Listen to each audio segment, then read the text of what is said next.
welcome. I would like to welcome you to yet another episode of the Unpopular Podcast. This is the man, the myth, the legend, Jalen Hunter.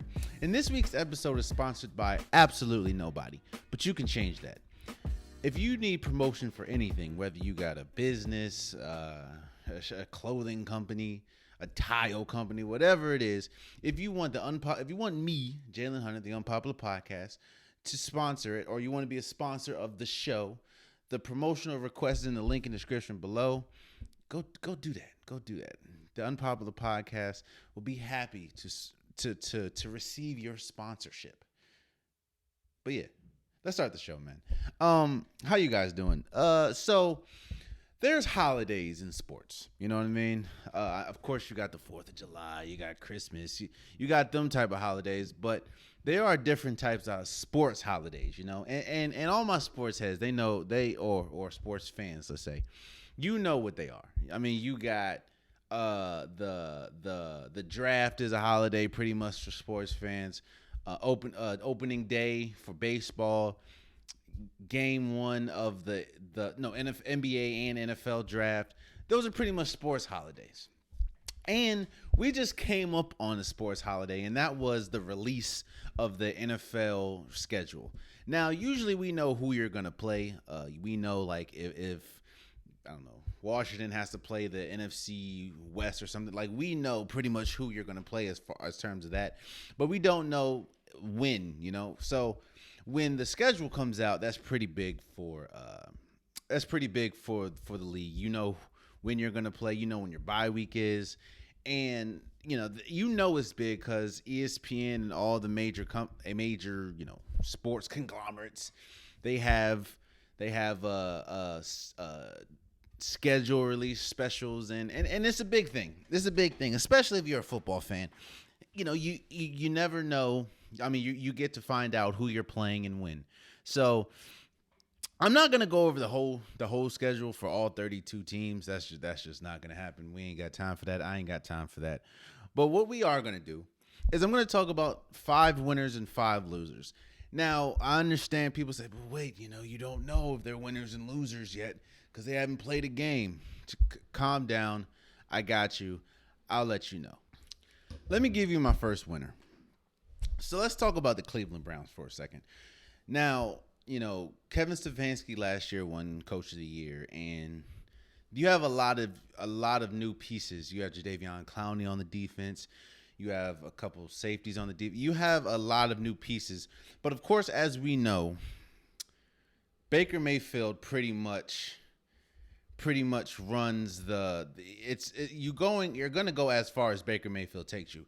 He's the quarterback, and with a team that talented, like the Cleveland Browns have a Super Bowl winning roster.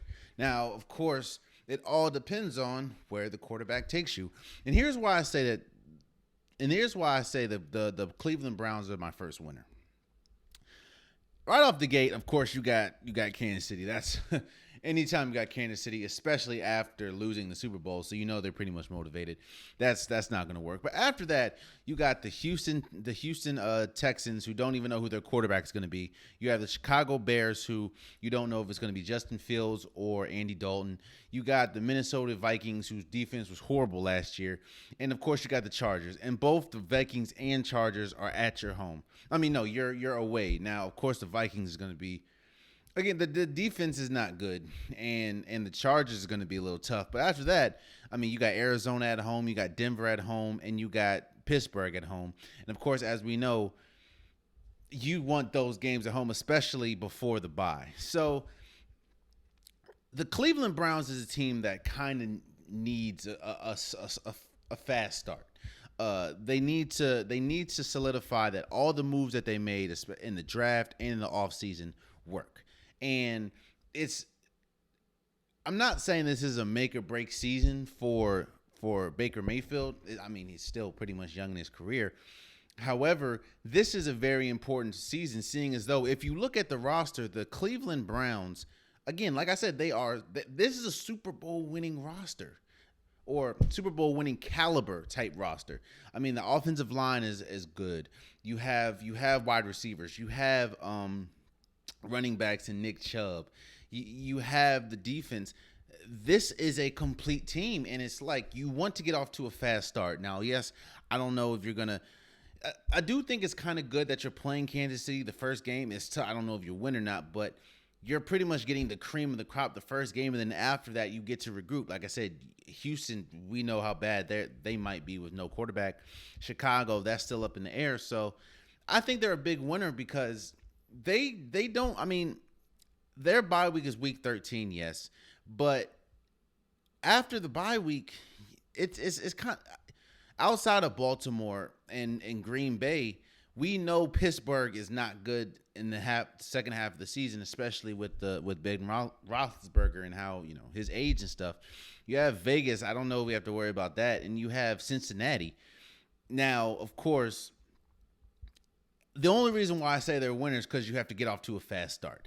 You don't want to see Pittsburgh in the first half, which you do. You don't want to see New England in November, even though they're a better second half team, especially at New England and at Baltimore. Those are going to be tough games, of course. And at Baltimore, I think that's Sunday Night Football.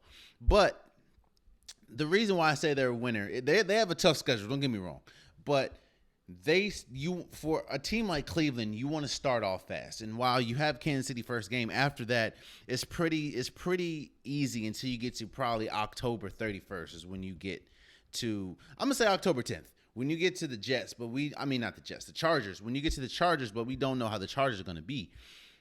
After that, I mean, it's pretty easy until I guess November, and then that's when, that's week 10. So I'll say my first winner is going to be Cleveland because after the first game, it's kind of an easy start until probably week either 5 or week 10, honestly. So my first winner is Cleveland. One of my losers. My first loser, it has to go to my team, Washington, man. Oh, man, Washington, what they did with Washington is they did not play any games. We have Buffalo at Buffalo. We're at Green Bay. We're at I'm sorry. Yeah, we're at Buffalo, at Green Bay. We still have to play Kansas City. This is all the first half of the season. We have to play Kansas City oh my gosh. We're at Denver after playing we're at Atlanta.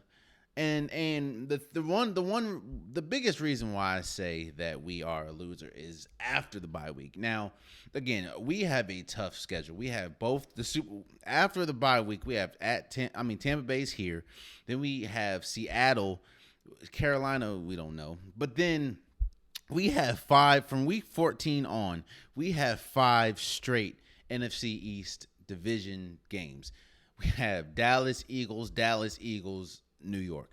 That, first of all, I think they said that hasn't been done in over like 20 to 30 years because of how tough that is. It's tough to beat. I mean, we all know the division. It's one thing when you win a game or two outside division, but you always want divisional rights and you always want divisional bragging rights. So it's going to be tough when you have to go against your entire division 5 weeks in a row. That's why it hasn't been done in so long, because that's a tough gauntlet of games. Not to mention, like I said, look at the quarterbacks that we have to face this year. We have Justin Herbert, Josh Allen, Matt Ryan, Patrick Mahomes, maybe Aaron Rodgers, Tom Brady, Russell Wilson, Dak Prescott. Hey man, I will say this. Washington does have, of course, we know about their defense. Washington has one of, if not the best defensive front that the league has to offer. Now, of course, we need to know what happens with the linebackers and the safeties and everything. But our defensive front is Super Bowl winning, is a Super Bowl winning defensive front. Like, we have, of course, Chase, and we have all those players. It's just we need to see about the offensive line. Of course, Ryan Fitzpatrick is our quarterback. I still have reservations about him being a starting quarterback, especially for the entire season. But it is what it is. And Washington has to. We're not going to. I see. Okay. there's a lot outside of the offensive line. Defensive line. There's a lot of question marks with Washington, and this is not the type of schedule that you want to have question marks with. Yeah, I know you have Terry McLaurin, you have Curtis Samuel now, you have a couple pieces that you got from the draft, but this is not the. I mean, again, you're going up against most of the top quarterbacks in the league: Patrick Mahomes, Josh Allen, Tom Brady, Russell Wilson. So Aaron Rodgers if he's playing with Green Bay. So that it's going to be tough. It's going to be tough sledding for Washington. I don't.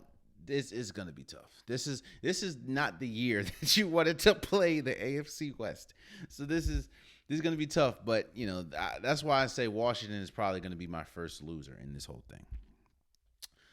My second winner, I'm going to go with Tampa Bay Buccaneers.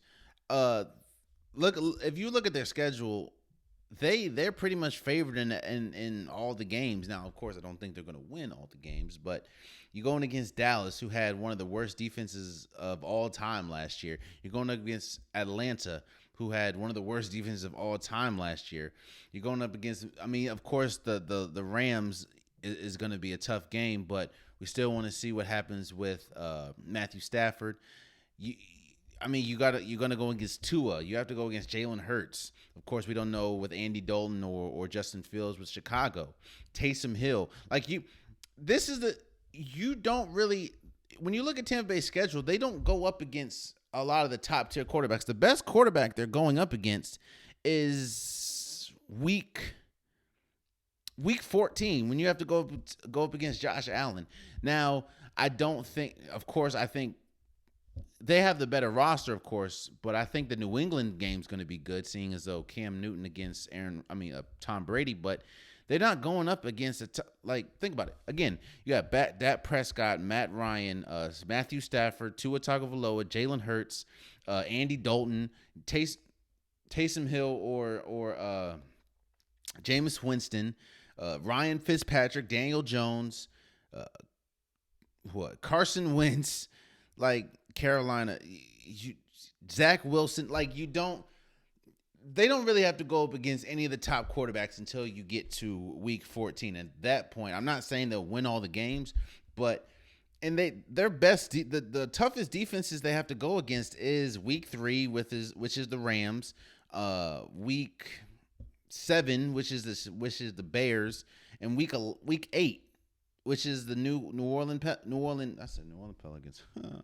New Orleans Saints, and week 10, which is after the bye, was Washington. Outside of that, they don't really have to go up against a tough defense, except New Orleans again. So they really lucked out on. They don't really have to go against a lot of the quarterbacks that they don't have to see Russell Wilson. They don't have to see until maybe the playoffs. They don't have to see Patrick Mahomes. They don't have to see Aaron Rodgers. They don't have to see any of those quarterbacks. They don't have to see Lamar Jackson. So I'll say Tampa Bay, and the fact that they're able to bring back pretty much all their starters with Tom Brady, I think that Tampa Bay definitely can say that they're a winner when we talk about the schedule release. So yeah, they're my second winner. My second loser, I gotta stay local, man. Baltimore, look, Baltimore, they did not play no games to Baltimore, man. Week 2, you have to go up against Patrick Mahomes on Sunday Night Football. Then you have to, Then you have to go up against Justin Herbert week 6. And then the real reason why I said that they're a loser is because of the second half of the season. Now, bye weeks are important, of course. You're able to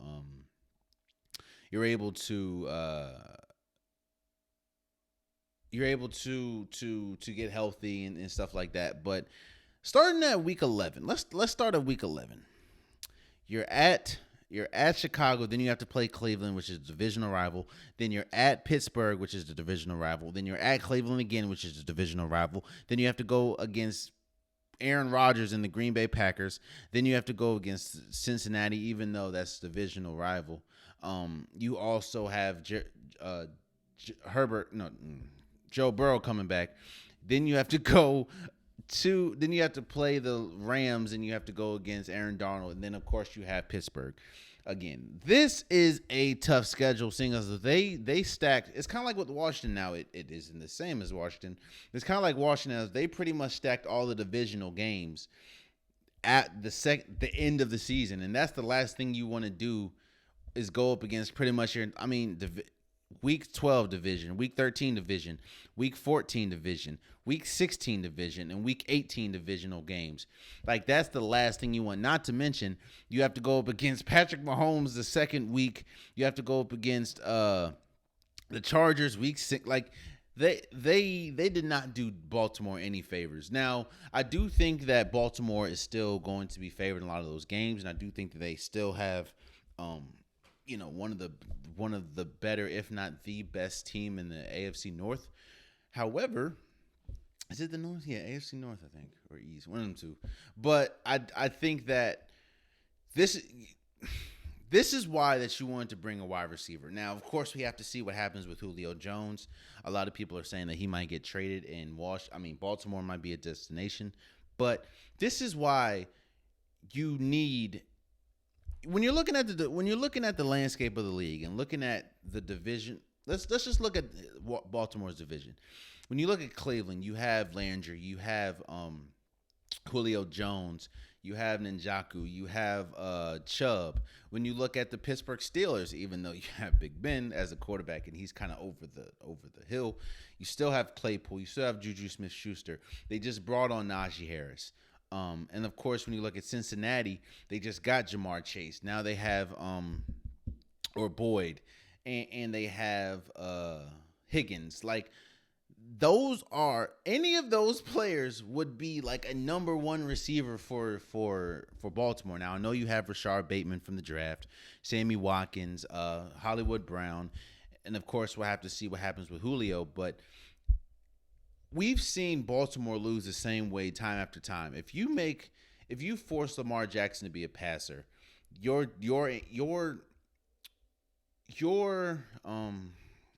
probability of winning goes up. But it's not because he can't pass, because as we've seen, he can't pass. It's the fact that he does not have a prime number one receiver. Now, we'll see what happens with Rashard Bateman.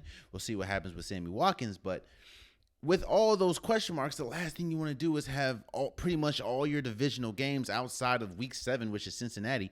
You don't want all those to be at the end of the year. So, kind of like Washington, Baltimore pretty much got the tough end of the stick with that one. So, Baltimore is going to be another loser for me as far as how the schedule played out for them. A winner, I'll say a winner is Dallas. Dallas will be a winner because they don't outside of what one thing that you don't want to do as a quarterback coming back from a major injury like Dak Prescott is you don't want to face tough defenses the beginning of the year. Now, once you get your legs back under you, then you can see, at the end, but you don't want to face tough defenses. Now, outside of Tampa Bay, which is the first game, and of course we know how their defense came alive in the second half of the season last year, you go up against the Chargers defense, which isn't tough, the Philadelphia defense, which seems to be hurt all the time, Carolina defense, which is iffy, New York defense, which has big names, but they're kind of iffy. New England's defense is kind of tough. But after that, you don't really deal with tough defenses. And after that, you have Minnesota's defense, which is horrible. Denver, which I think they're going to get some players back, but they're good. Atlanta's defense is horrible. You do have the Kansas City Chiefs, which, is unfortunate for you. But you got lost. I mean, they don't really face a lot of the toughest defenses they have to face is New England, Washington, and they don't face Washington to the second half of the season, and Tampa Bay. So it gives that. Now, I'm not saying that they're going to win all these games, of course, but outside of Tampa Bay, it gives Dak Prescott some time to get his legs back under him, seeing as though, of course, the preseason was kind of cut short. And of course, we're still dealing with the ramifications of, COVID and what the offseason has to bring for them. So again, when you're a quarterback coming back from the major injury that he had, you don't want to see some tough defenses, which he doesn't really have to the first half of the season. And that's why I think Dallas is a winner for the schedules, because you don't. I mean, again, outside of Washington, New Orleans, Denver, and Tampa Bay, you don't really face too many tough defenses outside of maybe New York. So I think they definitely won in that sense. I'm gonna go over to a loser. Man, look, there's a reason why Pittsburgh was 11. Pittsburgh looked completely different after that 11-0 start. And I've said this before, and I'll say it again. Winning kind of is a blanket for a lot of the problems that a team faces. Here's the reason why I think that Pittsburgh is a loser in this whole schedule thing. Is because of the second half of the season. There's a reason why they went 11-0 is because you want to get a fresh a fresh Big Ben. They're pretty much fresh at the beginning of the season, but with older quarterbacks who kind of don't put a lot in their body like Big Ben doesn't, they kind of break down, and of course the offensive line breaks down, and their offensive line was bad last year, borderline horrible, but it got worse over the season because, the wear and tear, and especially with an older team like Pittsburgh, that doesn't bode well. And this is why I said they are a loser. The second half of the season. Now, of course, the first half, you go up against Buffalo. That's a tough game, of course. You go up against Green Bay. That's tough. The thing that they do not go up against is a tough defense. Green Bay's, they're good, but they're not tough. Denver, of course, they get Von Miller back in a couple pieces. They'll be all right. Seattle does not have a good defense. Cincinnati does not have a good defense. Vegas does not have a good defense. And honestly, Buffalo doesn't really have a good defense. And this is why I said they're a loser, because we just talked about how they are tough. A team like Pittsburgh and an older team like that, you do not want to face tough defenses and great teams in the second half of the season because you're already worn down. And as we saw last year, they were horrible after the 11-0 start. Like, they were horrible because they just didn't have left in the tank. And once they stopped winning, we started to see, all right, well, they're not really, even though they have Claypool and Juju, they're not really throwing the ball downfield because Big Ben doesn't have it in this, that, and the third. After the bye week, you have Cleveland's defense. You have the Bears' defense. You have Baltimore's defense twice. You have Kansas City Chiefs' defense. You have Tennessee's defense that got better after the draft. So that's the last thing you want. Not to mention, you're going up against Cleveland that beats you, that destroys you in the playoffs. You're going against another playoff team in Baltimore. You're going against Tennessee, which is a playoff team. You're going against Kansas City that went to the Super Bowl. And then, of course, you got Baltimore and Cleveland yet again. So I think it's tough because you're gonna if they don't do something between in the middle of the season or whatever to address their offensive line any better, or if Big Ben just went to the pit of Lazarus and just is incredibly better, they are going to struggle, and you're going to see a lot of losses after the bye week. Now I know that Pittsburgh is one of the best teams coming out of a bye week, but after that, like I said, that's just Cleveland at Cleveland. So I'm not saying Cleveland's bad. Don't get me wrong. But what I'm saying is you still got to see Cleveland again. You got to see Baltimore twice. You got to see Kansas City. You got to see the Chargers and Justin Herbert. So I just don't be surprised if we see a lot of losses in the second half of the season for Pittsburgh. And that's why I said that they're a loser in all this. So my next winner is I'm gonna go with Justin Fields. I'm gonna go with Justin Fields as a winner because I said in one of my episodes, I think the second to last one I just did, we were talking about which quarterback from the first round of the draft is going to start first, and I wasn't sure if Justin Fields was going to start week 1, but I did say that he has a good shot of starting at least the season, because if you have Andy Dalton as your starting quarterback, as we know, that's just not going to work. And this is why I say that Justin Fields is a big winner in all this. when you look at the schedule for the Chicago Bears, you're going to know really fast.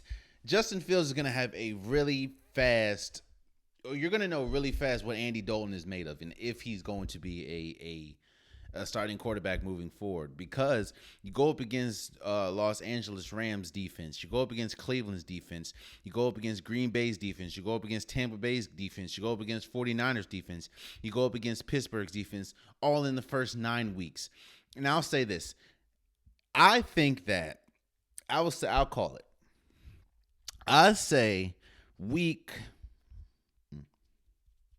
depends on if Chicago loses the first game against the Rams, if they lose the third game against Cleveland, and they lose the fifth game against Las Vegas, I'll say Justin Fields is going to start week 6, which is going to be a tough start because you got to go against Aaron Rodgers. But what we saw is Chicago is not a patient city, and it's not a patient organization when it comes to their quarterbacks, as we saw with Mr. Trubisky, as we've seen with what's his name, bro?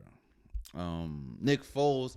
They're not a organization that likes to exude patience with their quarterbacks. And I don't think that you have to be patient when you have Andy Dalton, because it's not like Andy Dalton is a first-year or second-year quarterback. He's a veteran, and we know the limitations that he has. So if Andy Dalton does not come out the gate and beat the Rams that have a good defense, beat Cleveland that has a good defense, you're going to start now. I think they can beat Detroit. I think they can beat Cincinnati.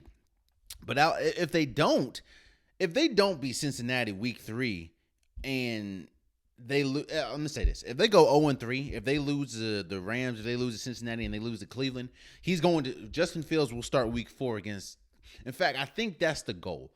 If Andy Dalton's not good, and they go 0-3, Justin Fields will start week 4 against the Lions. One, because you don't really want to start him against a tough defense, which is why I was a little iffy about starting him against the Green Bay Packers. But you don't want the season to slip away from you. And it's going to be tough, especially in the division you're in, when you have, Aaron Rodgers, when you have the Vikings. You don't want to go down in the NFC East. I mean, not NFC East. In the NFC, when you have, Tampa Bay, you have Green Bay, you have Seattle, going 0-3 can be detrimental, especially going 0-4. So I think that if he loses these first 3 games, as far as Andy Dalton, Detroit, you'll see Justin Fields start. And that's why I think he's a winner in all this, because they go up against some tough defenses. And even if they don't go 0-3 the first few games, he goes up against some tough defenses. And if Andy Dalton looks bad, like he did a lot of times for Dallas last year, you're going to see Justin Fields start before the bye week, which is week 10. Now, it doesn't get much easier from there, because after the bye week, you got Baltimore, you got Green Bay again, you got Seattle, you got New York, and their improving defense with Joe Judge, pretty much a defensive-minded coach.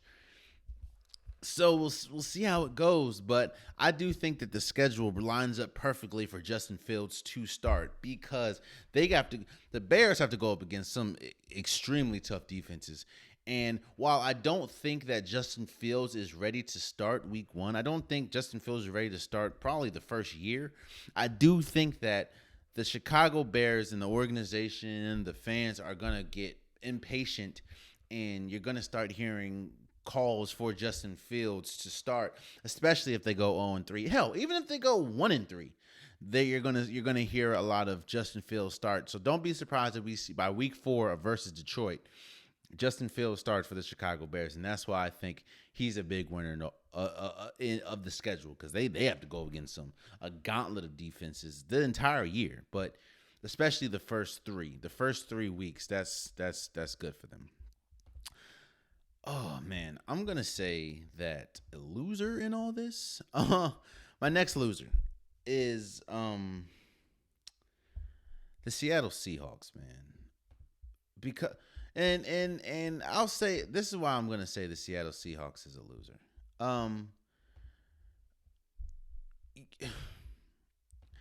when you don't address your biggest when you don't address your biggest problem, that's when you run into a lot of situations. You know what I mean? And the biggest problem, as we know, the reason why Russell Wilson was upset this offseason, talking about because his offensive line. Russell Wilson is too good. One, to only be to one Super Bowl. Two Super Bowls. I'm sorry, winning only one. Two, he's too good to be one of the most sacked quarterbacks in the league of all time right now, and he hasn't even been in the league that long. And one thing that we were wondering is, will the Seattle Seahawks address the offensive line, which they really didn't in the draft? And that's why I said you can go back and check. I might leave it in one of these, wherever the little hyperlink is. I said in an episode that Seattle just completely had a horrible draft because they didn't really address what they needed to address. They addressed the wide receiver position, which they didn't. They addressed a lot of things they didn't need to address. Not to mention, some of the position that they addressed, they had better players that they just let walk, like Shaquille Griffin. I'm not going to go on about that, but here's why I said they're a loser. Seattle, again, their problem is their offensive line and protecting Russell Wilson. Let me just tell you the games that they have before the bye week. You have DeForest Buckner and the Indianapolis Colts. You have Nick Bosa and the San Francisco 49ers. You have Aaron Donald and the Los Angeles Rams. You have TJ Watt and the Pittsburgh Steelers. You have Cam Jordan and the New Orleans Saints. That's just before the bye week. And then, of course, after the bye week, you have Chase Young and the Washington football team. You have J.J. Watt and the Arizona Cardinals. You have Khalil Mack and the Chicago Bears. Russell Wilson, if they don't address it in the regular season, which I don't believe they do, because as we've seen, kind of like what Green Bay is, it's kind of like Green Bay. Seattle is really stubborn when it comes to addressing some of the team's needs. Now, they're not as bad as Green Bay. Don't get me wrong. Like, Green Bay, to me, is really, they only want to get better from the draft, which is just god-awful. But I say they're a loser because it's kind of like what we just talked about with Chicago, just in the reverse way. Russell Wilson is the best one, so you're not going to. There's nobody in the back waiting for you, and of course, Seattle does not want Russell Wilson not to play, and of course, nobody wants Russell Wilson not to play. He's one of the best quarterbacks in the league, but you didn't address the offensive line really in the offseason. You didn't address the offensive line really in the draft. And now you have to go up against some of the top pass rushing defenses. Like I said, Indianapolis, San Francisco, Los Angeles, Pittsburgh, New Orleans, Green Bay, Arizona, Washington, Chicago. It's gonna be tough. So if we were talking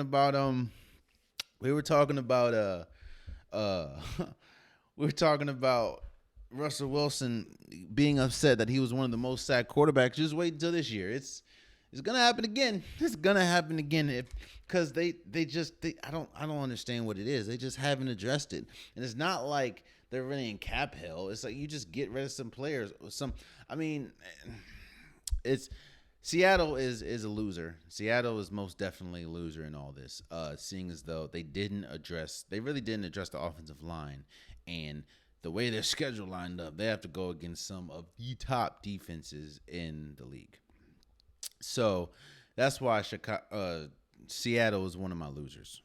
My last winner is the Kansas City Chiefs. When you look at the Kansas City Chiefs, they had one of the best off seasons. They addressed what they needed to address. They addressed the offensive line. They addressed the running back position. They addressed the wide receiver position. They addressed the safety position. They addressed the cornerback. They addressed all they needed to address. And, of course, when you have Patrick Mahomes and you still have Travis Kelce, you still have Tyreek Hill, you still have Chris Jones on the defense, they they didn't need to address much. I mean, they didn't need to do much. Now, yes, they needed to address that offensive line, and they got Orlando Brown from the Ravens, which is probably one of the best moves of the offseason. So they definitely addressed what they needed to address. And the reason why I said that they kind of won, or they're a winner when it terms of the schedule after the bye week. I mean, after the bye week, you have to go against Denver, you have to go against Vegas, you have to go against the Chargers, Pittsburgh, and of course we know how Pittsburgh is the second half of the season. Cincinnati, and in the season at Denver. Now, of course, the altitude in Denver, and that might be a problem, but outside of that, now the first half of the schedule is going to be tough. I mean, Cleveland, Baltimore, Chargers. You have to go against Washington's defense, Buffalo, and that was the AFC Championship last year. Green Bay, Dallas. But I will say this: some of their toughest games are at home. Like Cleveland's going to be at home, Buffalo's going to be at home. Green Bay is going to be at home. Dallas is going to be at home. But, of course, we know about Dallas defense and see just how good Minka Parsons is going to be. Now, of course, at Baltimore is tough, and that's a Sunday Night Football. But, of course, as we know, last time they played at Baltimore, they destroyed them. So I was at that game, by the way, and it wasn't pretty.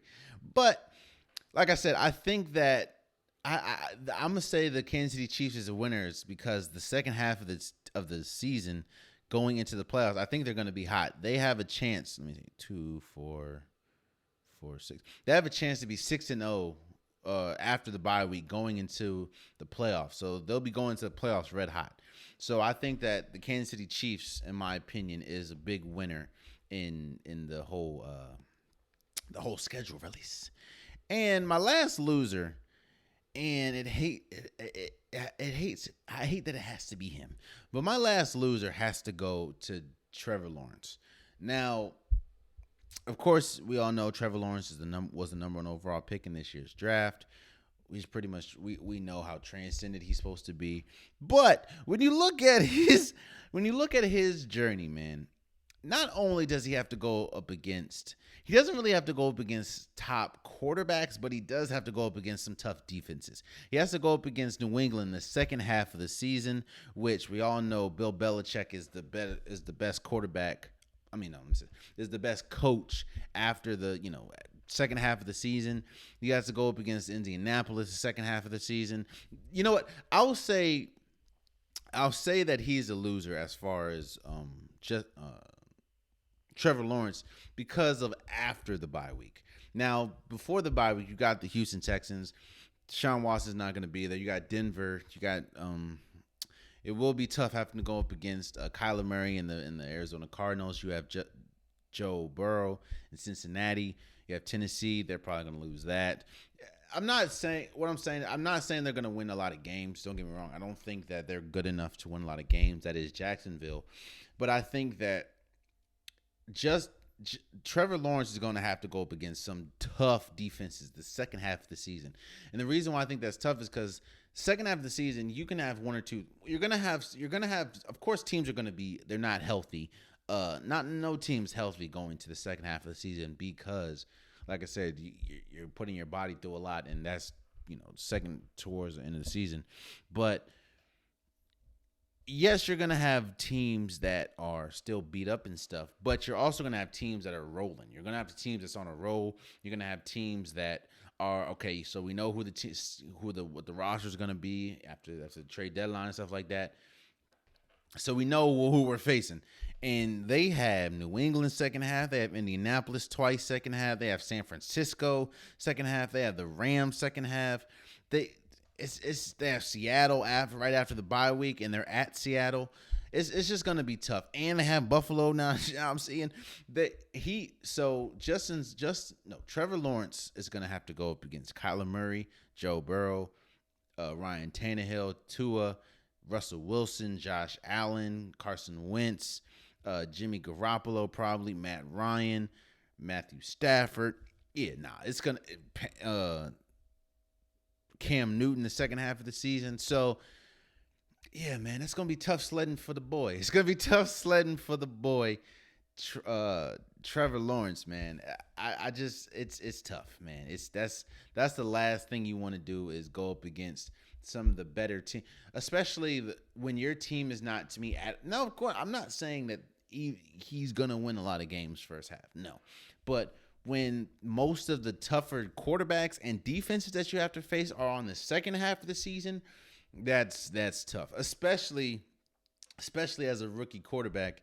And yeah, nah, it's gonna be tough for Trevor Lawrence the first game. I don't think I'll project they probably can win maybe 4 to 5 games, and don't be surprised if 4 of those 5. If, I'll say 3 of those games are before the bye week. Don't be surprised, and that's why I say that Trevor Lawrence is one of my losers. From the schedule release. And those are my 5 winners and those are my 5 losers, man. Look, here's the thing. And one of the biggest winners in all this, I'll do an extra one. One of the biggest Wizards. One of the biggest winners are the fans. I mean, of course, last year we know that most of the stadiums, especially the first half of the season or majority of the season, didn't have any fans. And of course, we know how good it felt to hear boos during the draft. It's going to be exciting. Football is always exciting, and this year especially, there's a lot of storylines, and there's always storylines, but there's a lot of storylines going into this year, like how our team's gonna bounce back from COVID. How our team's gonna handle, because COVID ain't gone nowhere. It's just people are getting vaccines now. How our team's gonna handle COVID this year with a lot of teams. Like I know Washington said they're gonna have full fans, and of course Tampa Bay and stuff are gonna have full fans. So how's that gonna do? Of course, how are the rookie quarterbacks gonna do? Justin Fields, Trevor Lawrence, Zach Wilson. Is Mac Jones gonna see the field?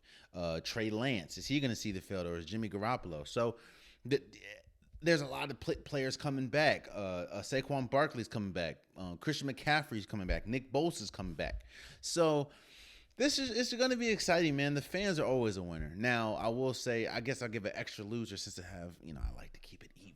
An extra loser, I think the players, seeing as though nobody except for some of the players that kind of live paycheck to paycheck, game check to game check. That 17th game, there's nobody that come out and said they like that, except for like the organizations and the owners and stuff. But no players were saying we like that. Even though, of course, there are some that's we know that they live paycheck to paycheck, and they get kind of the bare minimum in the league, so they need that 17th game. But yeah, man, players nobody's really excited about that. But hey, football will be back in September, I believe, and of course we'll talk about it more throughout the off season and closer to the year. But like I said, we just survived one of our sports holidays, which is the schedule release. And if you think that I'm over exaggerating with calling it a holiday, look at the coverage that ESPN did. Look at the coverage that Fox did. Hell, look at the coverage here. The schedule release happened 2 or 3 days ago, and I'm still talking about it. Like, people are still talking about it. People are analyzing the whole schedule. I ain't doing all that. I ain't got time for that. But it's just a big thing, and I guess the next holiday that the NFL, I guess you would say, the sports holiday that the NFL has would probably be preseason, if they or when training camp opens up. When training camp opens up, that'll be a pretty big day. So, we'll see how that goes. We'll definitely see how that goes. But I'm excited, man. And those were my winners and losers from the NFL releasing the schedules. And before we go, so Kobe Bryant, of course, rest in peace to Kobe Bryant. Kobe Bryant, Kevin Garnett, and Tim Duncan should be getting inducted into the Hall of Fame today, actually. And of course, we know that they were supposed to do it a year before, but COVID hit, and of course, we know the tragic death of Kobe and his daughter, and a lot of the fans in the helicopter crash. So because of COVID and everything, they pushed it to this year. It's funny, not funny. Watching Kobe, KG, and Tim Duncan in their prime really shows you. I said last episode that I was talking about Russell Westbrook, and I said that Russell Westbrook and Steph Curry are completely different players, but they both dominate the game in completely different ways. But they both dominate the game. When you look at Tim Duncan, KG, and Kobe, those three could not have been any different. Yet they all dominated the game differently. Let's look at Kobe. Kobe is probably one of the greatest offensive weapons that we have ever seen in the league. I'll say that. I'm not saying he's the greatest scorer, but I will say that Kobe is the greatest, toughest shot maker. Because you look night after night, you look at how the hell did Kobe make that? Like, we remember the game winners, the multiple game winners against Phoenix, the game winner against Atlanta that one year, game winner against Toronto, game winner against the Heat. Some of the tough dunks that he did against, in his younger years. Hell, some of the tough dunks he did at the beginning of his career. I mean, at the end of his career. Kobe dominated the game loud. Kobe was loud with his game. He was loud and unapologetic. But his loudness, there was a grace to it. Like, you knew when you're watching Kobe, kind of like watching Russell Westbrook, he's giving you the best that he has. And Kobe never cheated the game, even though his body did break it down the end, and he didn't. He's a 5-time champion, and of course, a lot of people may critique this game during. Hell, I'm be real. I wasn't the biggest Kobe fan as a sports fan. Like, I respected Kobe. Don't get me wrong. I respected Kobe, but I was an Iverson fan, and I'm always going to be an Iverson fan. So I roll with Iverson over Kobe, but you have to respect what Kobe was, what Kobe did, and night after night, Kobe put his blood, sweat, and tears, just like every basketball player, but put his blood, sweat, and tears out, and Kobe dominated the game loud from all aspects of the court. Look at KG. KG also dominated the game loud, but KG dominated in a way. He mastered the mid-range. KG, we always talk about not Tim Duncan. We always talk about Dirk Nowitzki. We always talk about Kevin Garnett. I mean, why do I keep... We always talk about Kevin Durant. KG was one of the greatest mid-range scorers we've ever seen. And the way I say that Kobe and KG dominate the game loud, but one thing that KG did way more than Kobe was trash talk. His intensity and the way that he would talk to players is second to none. I mean, some of the greatest trash talkers in the game, of course, we know about Gary Payton, of course, KG. A lot of that will never be replicated. You can try, like we've had Patrick Beverleys, we've had Ron Artests, but the intensity that Kevin Garnett brought to the game will never be duplicated. And again, Kobe dominated the game loud, but he didn't trash talk that much. And he didn't even now. People would trash talk him, and of course he'll say things, but Kobe trash talked only kind of like if someone said something to him. KG trash talked from the opening tip, and he was just intense the entire. And there was a reason why they called him the big ticket for as long as he did. There wasn't much happening in Minnesota. Like, nobody really. I know you had Sam Cassell, you had Stephon Marbury who played with KG, but people came to see KG, and we know that he wouldn't have won the championship if he didn't go to the Celtics. But KG was a big part, of course, that championship team, and they were kind of pretty much the first official super team when you had KG, Ray Allen, and Paul Pierce. But KG dominated loud. And I'll go back to Kobe real quick. Everyone that talks about Kobe says his approach to the game was unlike anyone else either. Kobe had laser focus, and he worked out more than pretty much anyone else. Like, he put everything to the game and got everything out of it. KG pretty much did the same thing. Now, of course, his work ethic wasn't as top tier as Kobe, but like I said, he dominated the game loud and he mastered the mid range. Kobe mastered the tough shot making. KG mastered the mid range and the intensity of the game. And Tim Duncan was unlike either KG or Kobe, but he was just as dominant. Tim Duncan was a quiet assassin. You heard multiple stories about Tim Duncan and KG and other players trying to trash talk him, and Tim Duncan was just like, all right, like Tim Duncan will not trash talk you, but you'll look up and he'll give you 30. And Tim Duncan is one of those players that you look up like, how the hell does he have 30 points? Of course, we know the master of the bank shot, the master of the turnaround bank shot.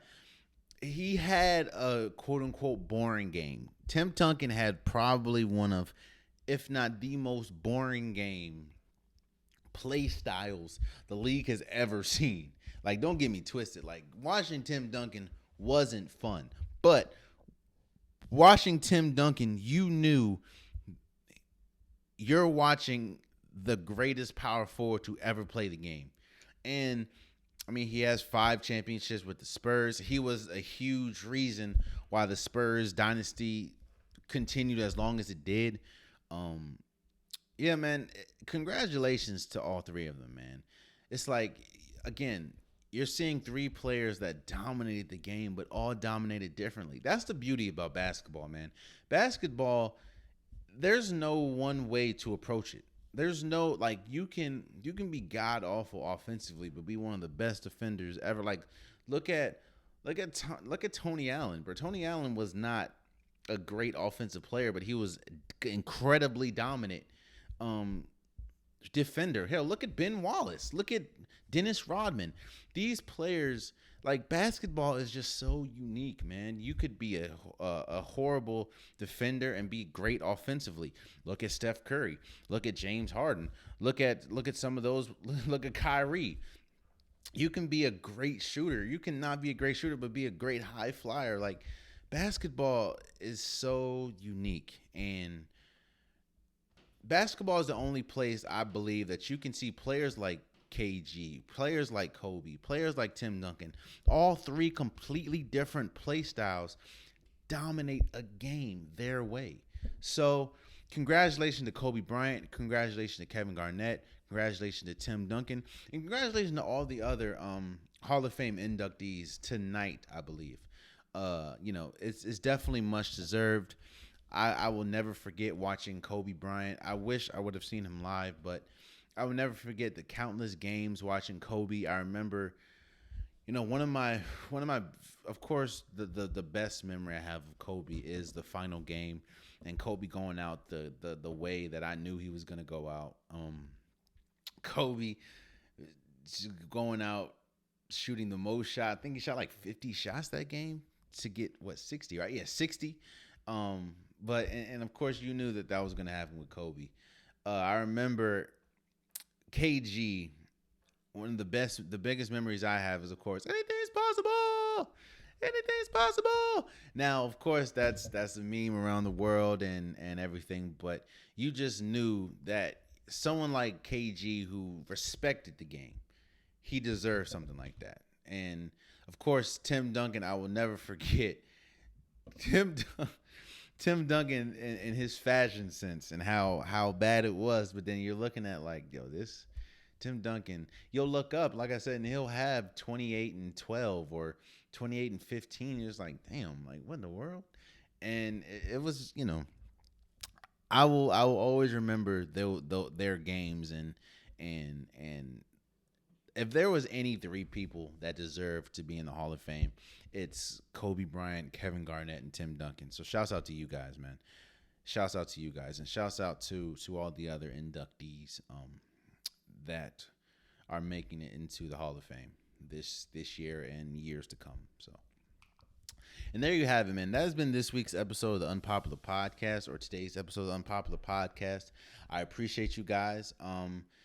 If you do me a favor, please subscribe to the podcast. Please subscribe to the YouTube channel, I'm trying to get to 1,000 subscribers by my birthday. It will definitely mean a lot. The link is in the description below. Please, please, please, please, please subscribe. It will mean a lot to me. Again, if you want to sponsor the Unpopular podcast, that's also the promotion request is also in the description below. You and the Unpopular podcast can let's marry each other in promotion. If you guys want an Unpopular podcast, oh shoot, I'm not wearing an Unpopular podcast shirt. Darn. But if you want an Unpopular podcast shirt, hoodie, long sleeve, sweater, joggers, the link is in the description below. I got you, man. We got all different types of colors, all different types designs. I got you. If you hey, I got you. If you want Unpopular podcast merch, click the description below. But again, man, I appreciate you guys.